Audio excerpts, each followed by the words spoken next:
Today we will discuss about material as an element of cost. In our previous video, we had discussed about Cost Accounting Standard 1, Classification of Cost. Material comes under classification of cost by nature of expense. So let's take a deeper understanding of this cost. Material refers to the things used for producing a product or providing a service. Material cost is the cost of material used or consumed in the production of goods or services. Material comes under the basic elements of cost. They are the basic substance that are transformed into finished goods. There are three broad categories of material: raw material, semi-finished material, and finished material.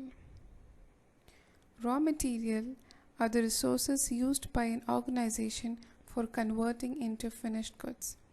They are the materials which are in their natural and raw form.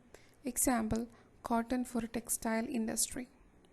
Semi-finished materials are the materials which are not completely finished in all respect. Some more processing are required before selling the product. Example, a furniture manufacturer may purchase unpolished furniture from market and may sell it after polishing. Finished materials. They are the finished components used as raw material for manufacturing of a product. Material can be classified into two: direct material and indirect material. Direct material are those materials which can be identified with a particular product or service.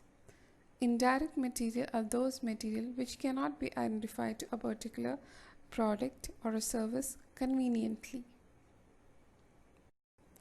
Direct material can be measured and charged to a particular product or service. Partly finished items transferred from one process to another process also come under this classification. They are also known as process material, productive material, or prime cost material. Example, timber in furniture manufacturing, leather in shoe making, clay in brick making, paper in book making, etc. Indirect material cannot be charged to a particular cost center or cost unit. They are of very small quantity and of very small value. Example, lubricating oil, cotton waste, etc. for operating machine, sewing thread in dressmaking, nails in furniture or shoe making, glue in book binding, etc. I hope this video has brought a clear understanding about the concept material. In our upcoming videos, we will be discussing about the analysis part of material cost. Please do share your comments. For more updates, please subscribe and press the bell icon. Thank you.